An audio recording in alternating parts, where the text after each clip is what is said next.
Tienes que ver esta épica entrevista, Destroza Maras, con el congresista de los Estados Unidos. Por favor, comparte este video en tus redes sociales y que tengas un buen día.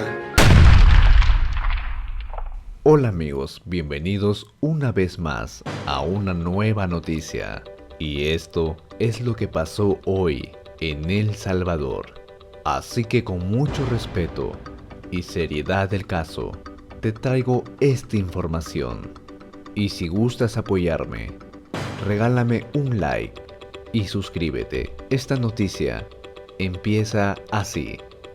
El presidente Bukele ha hecho, congresista, que El Salvador sea el país más seguro del hemisferio. Y eso, quieras o no, está haciendo noticia a nivel internacional. ¿Qué opina? El presidente Bukele estuvo en Estados Unidos recientemente y dio un discurso muy significativo en la conferencia, que estaban todos los participantes muy atentos de cómo poder adoptar estas grandes ideas y poder también recibir consenso, porque hay mucha división en el mundo. Incluso en nuestro Congreso hay muchos desacuerdos, muchos puntos de vista discordantes, pero aquí ha habido un consenso, una unión en torno a la agenda del presidente Bukele, y esto es algo que nosotros como legisladores en Estados Unidos y el resto del mundo también podemos aprender de esta unidad. Hay una broma en Estados Unidos que se dice que muchas personas de El Salvador quieren asilo y están presentando solicitudes de asilo para irse a Estados Unidos, pero realmente El Salvador es más seguro que el estado de Baltimore en Estados Unidos. Quizá la gente de Baltimore va a querer venir a El Salvador para pedir asilo aquí, porque aquí las calles son más seguras que el mismo Baltimore. Totalmente, y hemos visto también cómo muchos salvadoreños, sobre todo la diáspora, al ver obviamente la situación también de violencia que ocurre en los diferentes lugares de los Estados Unidos, prefieren regresar, prefieren mucho de pronto venir a invertir a El Salvador.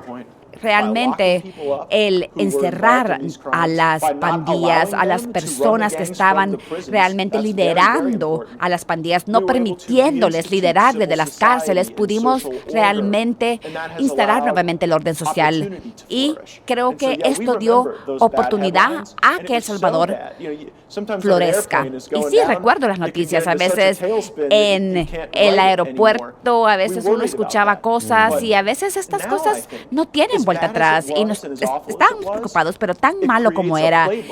Esto realmente crea un manual y uno puede ver cómo ahora podemos apoyar a líderes fuertes, teniendo una visión unificada, poniendo a la seguridad nacional como prioridad. Yo creo que eso es algo que puede funcionar no solo en Latinoamérica, sino que en todo el sur global. Creo que esto incluso puede jugar un papel importante incluso en África y puede realmente traer técnicas sofisticadas a la economía global. Claro, y de hecho estamos viendo las imágenes de cómo ha sido también ese traslado de reos al CECOT, al Centro de Confinamiento del Terrorismo, que yo recuerdo que cuando lo inauguró el presidente Nayib Bukele, congresista, también hubo críticas de parte de estas organizaciones, pero muy aplaudido, pero muy respaldado también por los salvadoreños. ¿Cómo ve el CECOT, el Centro de Confinamiento del Terrorismo?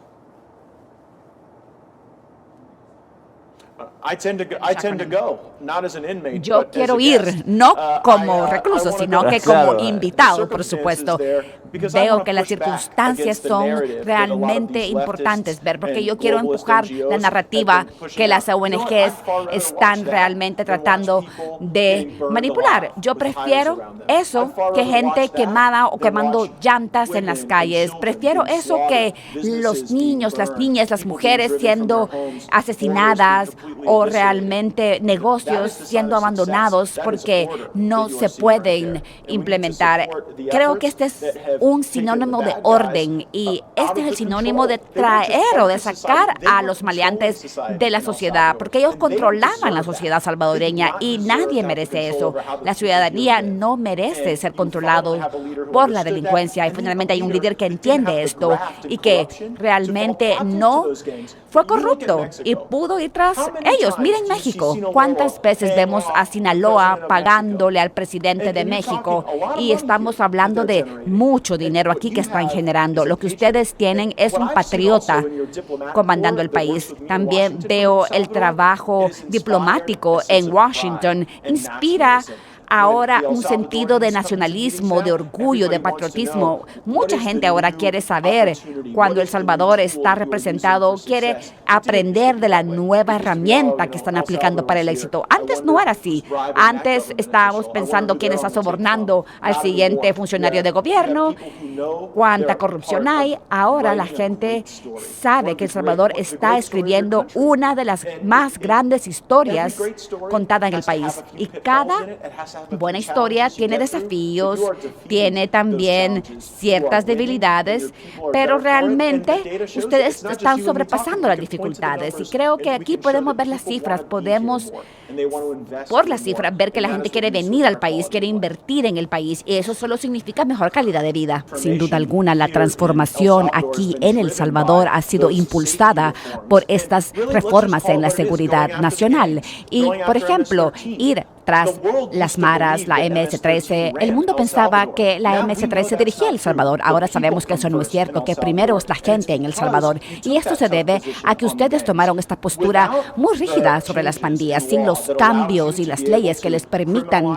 y habiliten el poder realmente perseguir a las pandillas. Creo que el comercio, las oportunidades, los sueños, las esperanzas, pues no estarían aquí en su ciudad capital, estarían extinguidas estas maneras. Y en mi opinión, hay que continuar con estas reformas, y yo opino que otros líderes latinoamericanos puedan ver esta visión, pueden ver la sabiduría en lo que ha hecho el presidente Bukele, y que así haya un efecto cascada hacia los otros países que están paralizados por la delincuencia, que realmente ven que las ONGs están haciendo que la gente se vaya del país para realmente hacer que las fronteras no existan. Queremos fronteras fuertes, queremos líderes fuertes que realmente cuiden a su gente, y vemos estos ejemplos y estas cualidades en el presidente Bukele. Totalmente de acuerdo. Cuando vemos la figura de Nayib Bukele como presidente, ¿cómo se traduce a nivel internacional? ¿Cómo lo ven en el mundo?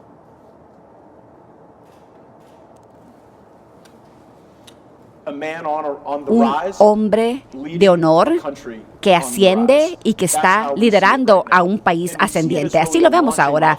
Vemos que es realmente un punto de partida para buenas ideas. Creo que las buenas ideas tienen piernas, no se quedan en un lugar, se mueven, caminan, tienen impacto en otros lugares.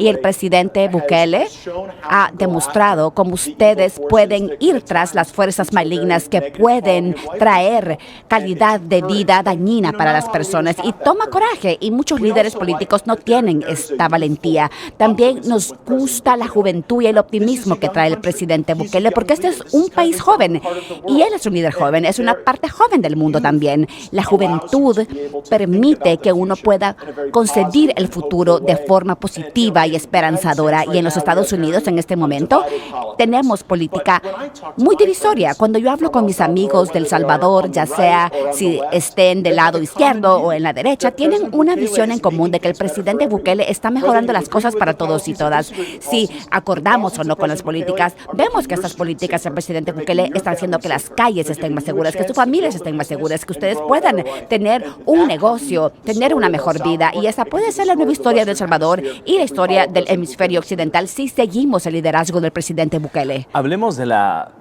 estrategia de seguridad. Me quisiera concentrar ahí antes de pasar obviamente a otras temáticas.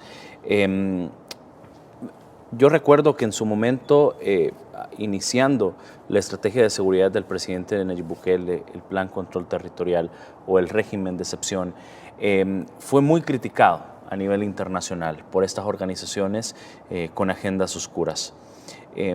¿Cómo lo vieron ustedes en su momento desde el Congreso de los Estados Unidos cuando el presidente Nayib Bukele inició esta estrategia de seguridad?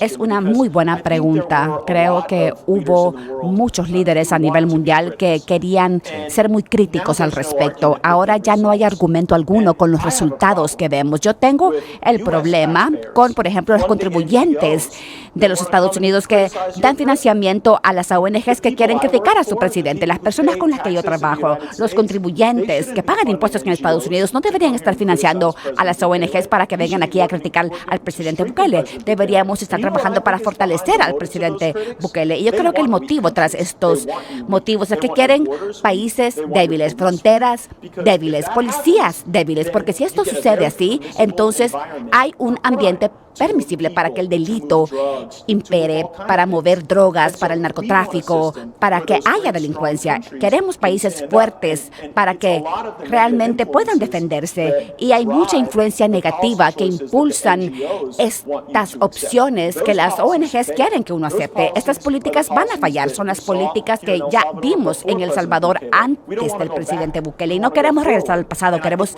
ir hacia adelante. Tenemos que confrontar a estas críticas y decir que son globalistas que quieren que las naciones estén débiles y se mantengan débiles. Hay que realmente luchar contra esta idea. Muy de acuerdo, sin duda. Está realmente siendo el ejemplo para los ciudadanos y para el mundo. Y esto es lo que queremos capturar en el exterior. Por eso muchos líderes han venido aquí para escuchar el discurso del sábado que dará el presidente Bukele. Claro que sí. Y tener una fuerza policial profesional crea una dinámica cultural de orden. Hay, o más bien hubo en el pasado, una sensación de un país sin ley, basada en quién tenía el arma más grande o quién hacía lo más violento y lo más horrendo. Era un país sin ley. Y ahora hemos visto en ese video a dónde van estas personas. Se van a la cárcel. Y lo que yo veo en El Salvador hoy en día son personas que están pudiendo acceder a grandes trabajos, pensando en sus familias, cómo mejorar sus hogares, su vivienda. Y esto es lo que conlleva al éxito, no solamente en el periodo presidencial de un presidente, sino que a futuro no queremos realmente que cuando el presidente Bukele salga del gobierno, esto se desborone. Queremos asegurar que exista una estructura sólida y no abandonar las políticas de seguridad que ha instaurado el presidente Bukele para que no se reviertan. Si vemos a jueces, a políticos, a líderes que quieren aceptar los sobornos o quieren ir por el mal camino, ellos entonces van a ir a la cárcel. Y saben que si van a la cárcel es porque lo merecen. Exactamente. Lo que hemos observado acerca de El Salvador es que el trabajo en equipo ha sido más contagioso que la pandemia de la COVID-19. La gente realmente quiere trabajar unida, quiere trabajar y ser parte de algo. Yo he trabajado muchas veces con sus diplomáticos que impactan las políticas en los Estados Unidos y que se aseguran que exista una relación sólida entre nuestros países. Y sé que ellos se sienten orgullosos y se sienten parte de un gran equipo. Cuando vemos las diferentes agencias o los ministerios de El Salvador, hay este sentido de que todos son parte de algo más grande y más poderoso que solo sus propios intereses. Y esto es más poderoso que los sobornos y la corrupción. La gente siente que vive para un bien común. Es parte de un gran equipo. Entonces se vuelven más resilientes y entonces los esfuerzos realmente se ven reflejados en beneficio a la gente. Listo, gracias de verdad por estar acá con nosotros, congresista, y podernos regalar un par de minutos de su tiempo en esta apretada agenda que yo sé que tiene aquí en El Salvador. Muchísimas gracias. Por décadas los salvadoreños desgraciadamente perdíamos las vidas de nuestros seres amados. Y no solo eso, Juan, yo siempre insisto, no solo son los homicidios, es todo el daño que iba más allá, las personas que eran obligadas a salir de sus casas, sus hijas que les eran arrebatadas. El presidente viene y cambia con esta situación que nos dejó 120,000 muertos, que yo creo que debe ser una cifra que los salvadoreños jamás debemos olvidar para jamás repetir. Sí, yo creo que, bueno, si nos ceñimos al tema de la seguridad y al finalizar este quinquenio, falta un día prácticamente, el presidente en el 2019 recibe el país con un montón de problemas, entre ellos 16 asesinatos diarios en promedio, que es lo que traía el gobierno de Salvador Sánchez Serén, Aparte, como tú bien dices, los delitos conexos, ¿verdad? Extorsiones, robos, violaciones. Si estos tipos les gustaba alguna niña de 15, 14 años que estaba en sus comunidades, ellos se la llevaban y prácticamente la raptaban y la violaban. O sea, vivíamos un drama humano en el tema de la seguridad. Sinceramente, yo no le veía alguna salida.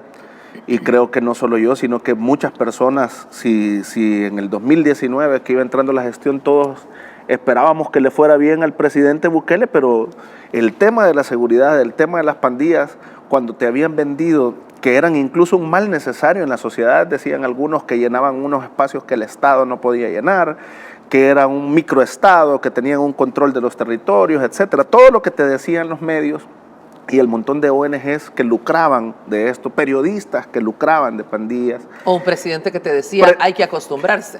Presidente que, sí, no, dice, es que este problema, dijo el presidente Sánchez Serén, cuando estaba en mandato todavía, es que este problema no es nuevo, dijo, es problema de décadas. O sea, habían normalizado tanto la guerra social, el sufrimiento del pueblo salvadoreño, y bueno, el hecho de que hayan exfuncionarios y expolíticos procesados por haberse sentado a negociar con las pandillas, te deja el parámetro, te deja cómo estaba enquistado en esa clase política anterior a que el presidente Bukele llegara, el poder que tenían las pandillas. Tenían un poder político, les preguntaron si querían un ministro de seguridad, les mencionaron un nombre por ahí. Sí. Ahí el exministro de gobernación del FMLN también procesado por haber negociado con las pandillas, o sea, tenían un poder fáctico que era superior, o sea, era prácticamente un cuarto o quinto poder dentro de los poderes del Estado, a base de asesinatos, a base de extorsiones, porque tenían un poder en las comunidades que los mismos políticos tenían que solicitarles permiso para ir a hacer campaña ahí, y si no le daban el permiso, los pandilleros que dominaban, la clica que dominaba ese territorio, era imposible que los candidatos fueran. O sea, era un grado de poder territorial, poder económico que habían concentrado las pandillas. Bueno, ya tenían buses, tenían microbuses, se habían vuelto empresarios del crimen prácticamente, y nos decían a nosotros que era imposible. Entonces Nayib Bukele entra después de la pandemia, acordémonos, 2019 entra, pero se le viene al presidente Bukele una pandemia que también quizás si abordamos un poquito el tema de la salud podríamos más profundizar, adelante, sí. Pero definitivamente el problema de la seguridad era galopante, era terrible, era un monstruo, no de 2 cabezas, sino como de 7, 8 cabezas. Cada clica, cada pandilla representaba una de ellas con más o menos fortaleza en diferentes territorios, pero hay estudios que dicen que el 85% del territorio salvadoreño estaba dominado por las pandillas. Lo interesante de esto es que el Gabinete de Seguridad, cuando comienza a trabajar, toma base de inteligencia de 40 años que tenían, dijo el ministro de Seguridad y Justicia, que de 40 años que venían ellos en inteligencia, o sea, que quiere decir que las autoridades anteriores sabían dónde estaban los pandilleros, sabían dónde estaban las clicas, pero no le entraban al problema. Entonces, ahí es donde uno se pone a pensar el rédito político que les generaba, y que en una segunda vuelta hubo 200,000, 300,000 votos que un partido no tuvo y después sí los tuvo, deja entrever el poder que tenían estas pandillas. Y cuando llegan Nayib Bukele dicen, no vamos a negociar con estos pandilleros, vamos a atacarlos frontalmente. Comienza el plan control territorial, lo comienza con las fases 1 y 2, y cuando él requiere del apoyo del financiamiento para la fase número 2, la Asamblea Legislativa de ese momento, que era la legislatura que terminó en el 2021, le niega al presidente Bukele los fondos para que nuestra policía y nuestra fiscalía tengan las herramientas para combatir a los pandilleros. Que eran diputados de Arena y del FMLN. Es correcto. Y que fue previo a la pandemia. Es correcto, esa asamblea es la de previo a la pandemia. Sí. Entonces le niegan al presidente Bukele los fondos, creo que eran 90 millones de dólares para la fase de modernización. Si los pandilleros tenían mejores armas que los policías, los policías andaban con botas rotas, o sea, recuerdo las imágenes, empujando carros. O sea, de eso venimos en el tema de seguridad, pero cuando el plan control territorial comenzó a avanzar en las siguientes fases, y el presidente Bukele, el pueblo salvadoreño, le da mayoría en la Asamblea Legislativa en el 2021, la historia comienza a cambiar y el tema de seguridad comienza a acelerarse y comienza a dar mejores resultados porque ya hay un trabajo articulado, hay una adecuación normativa por parte de la Asamblea junto con el Gabinete de Seguridad. Comienzan a reformar leyes penales, por ejemplo, a los menores de edad que llegaban y te mataban, ahora ya pueden ser condenados a 10 años, y si son mayores de 16 años pueden ser condenados hasta 20. Todas estas adecuaciones las hizo esa Asamblea Legislativa y comenzaron a acelerarse los cambios. Se vino el momento de aquel fin de semana triste, sí, en el que hubo más de 82, 86 homicidios, si no mal recuerdo. Fin de semana. Y el presidente, porque esas eran medidas de presión, claro, que utilizaban las pandillas, de darle fuegos a los microbuses y todo, para que el gobierno se sentara con ellos. Entonces, cuando utilizan ese mecanismo de presión y matan a más de 80 salvadoreños, el presidente Bukele, lejos de sentarse con ellos, lejos de mandar a hablar con ellos, lo que hace es pedirle a la Asamblea que apruebe un régimen de excepción, y el régimen de excepción se ha convertido en una herramienta complementaria con el Plan Control Territorial que ha permitido el encarcelamiento de más de 80,000 ahora pandilleros, y que hayan bajado los niveles de diferentes delitos, porque el que nosotros medimos siempre son los homicidios, porque es el delito más grave, por decirlo así. Si perdemos la vida, perdemos todo, pero los delitos conexos también han bajado. Ahora, el presidente tuvo que luchar con mucha valentía con casi que era un gobierno paralelo, que eran las pandillas, contra la oposición, que tenía un buen número de diputados en la Asamblea Legislativa, pero también con la presión internacional, que no fue fácil. Y de hecho la presión internacional de vez en cuando se recuerda y busca mecanismos para atacar al presidente por el tema de la seguridad. Lo que sucede es que el presidente y su política, particularmente en este tema de la seguridad, está siendo un parámetro o un modelo para otros países. Y pareciera que algunos organismos internacionales como que no les parece que él sea un modelo a seguir, o que El Salvador sea un modelo a seguir con una política de represión, pero lo que no entienden ellos es que en el país vivíamos contra terroristas, o sea, no era delincuencia común, eran terroristas, es el equivalente a los terroristas del Medio Oriente, sí, que utilizaban mecanismos para aterrorizar, sí, a la población con grandes matanzas, bueno, el caso del bus que acabo de mencionar, con las violaciones masivas, el caso de los empleados de la empresa eléctrica que mataron en San Juan Opico. O sea, era un mecanismo atroz y horrendo con el que cometían los delitos y los publicaban para que la gente les tuviera miedo. Entonces, hay gente que desde su burbuja dice, ¿verdad? Yo nunca vi un pandillero, pero la gente de las comunidades, la gente de a pie, su día a día era pasar con los pandilleros. Llegar a sus casas, le tenían que pagar 2 coras, $1 para poder entrar a sus casas. Se devaluaron hubo usurpación de casas en las comunidades. Vivíamos de verdad cualquier tipo de drama humano que se podía vivir, desplazamiento forzado por la violencia, y eso ACNUR tiene datos de ese desplazamiento forzado de víctimas de las pandillas.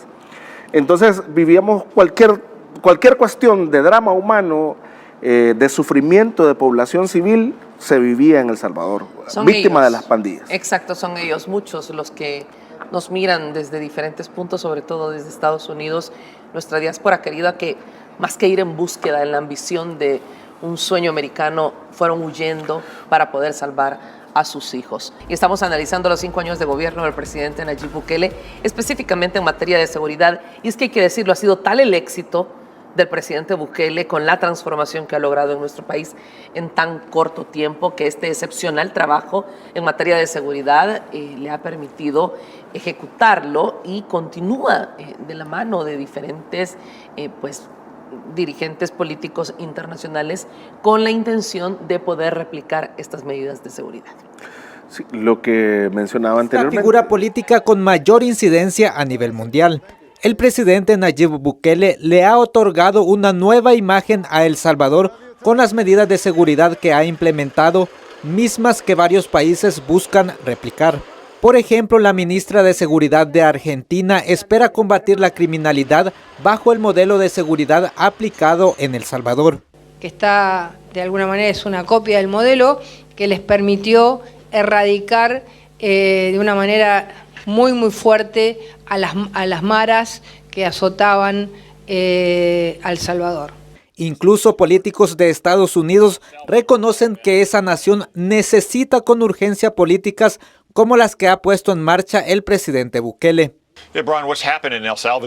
El Salvador en los últimos 2 años es realmente notable. Sabes que no lo fue. Hace tanto tiempo que El Salvador era uno de los lugares más peligrosos del mundo, a la par de los países en medio de las guerras. Pero hace un par de años, el presidente Bukele y su legislatura decretó el estado de emergencia. La policía tomó medidas enérgicas.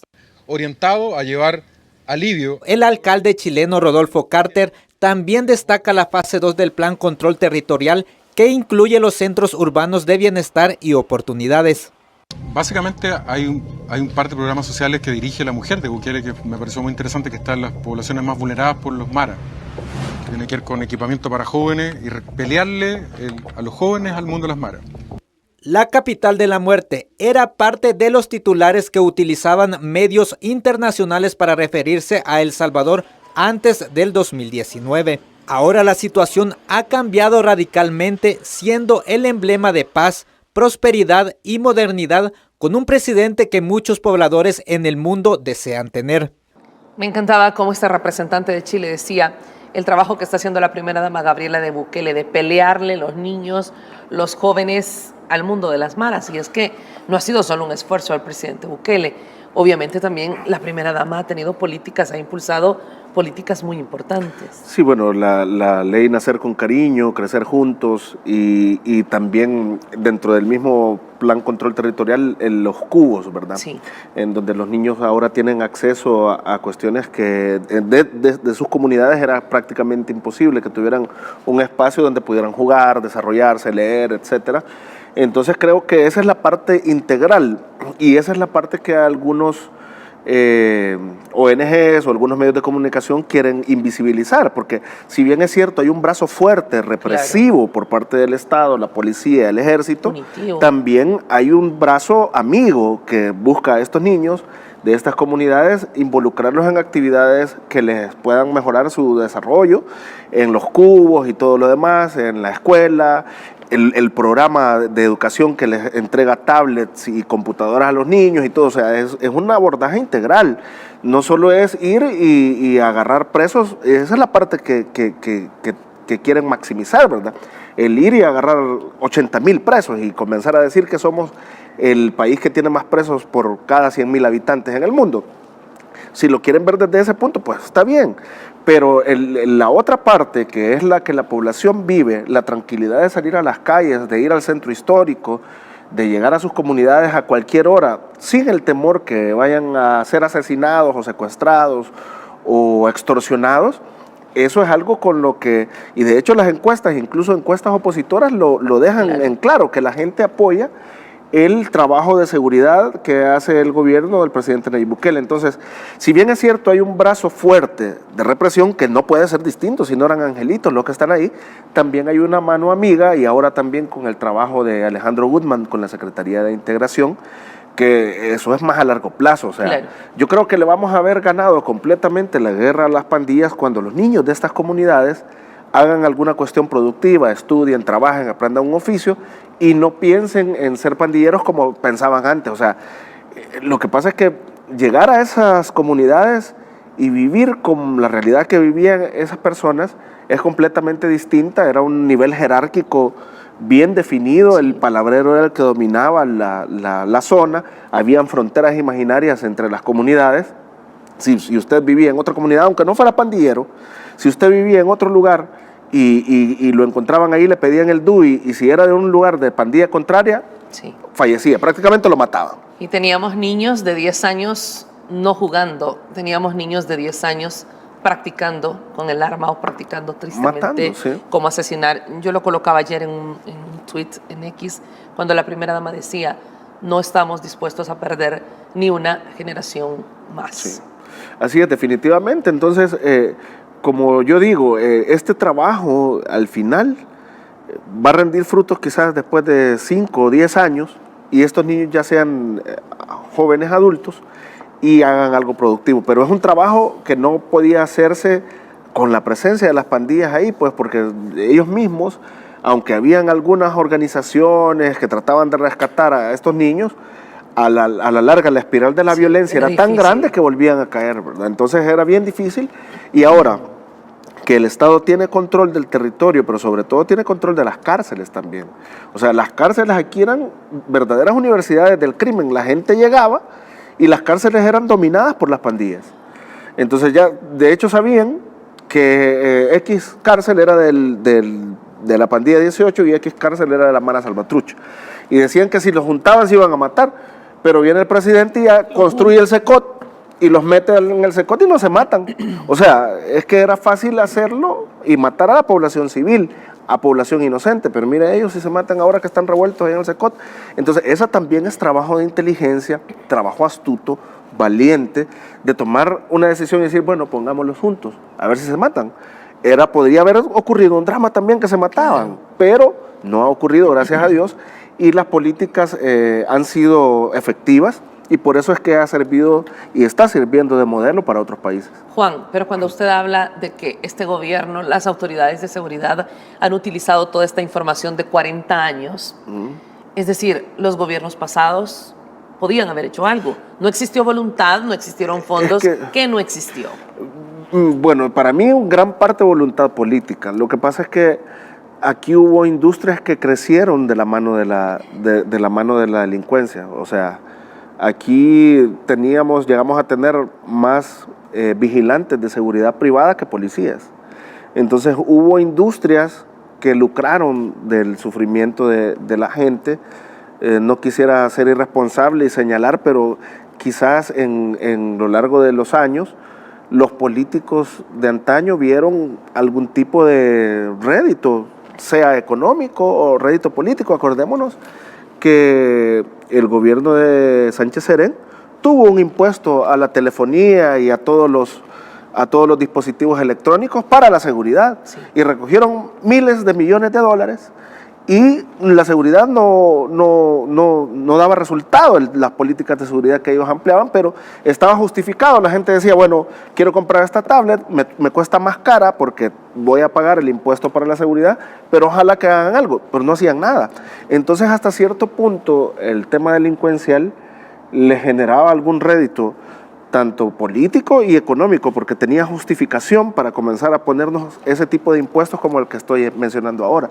Entonces, habrá que ver, cada gobierno fue responsable de lo que hizo. Tristemente, vemos cómo la población los ha rechazado ya, los 20 años de Arena, los 10 años del FMLN los ha rechazado. Entonces, ahora que digan que el trabajo de inteligencia estaba hecho y todo, deja entrever muchas cosas, y pues definitivamente no tenían una voluntad política de entrarle al tema. Algún tipo de lucro le sacaban a la situación delincuencial, y el más sufrido siempre era el pueblo salvadoreño, claro. Definitivamente. Juan, tengo que ir a la pausa, pero en una respuesta rápida. Con lo que estamos viendo, con estos pandilleros que siguen apareciendo en diferentes puntos del país, ¿es necesario seguir con el régimen de excepción? Absolutamente sí.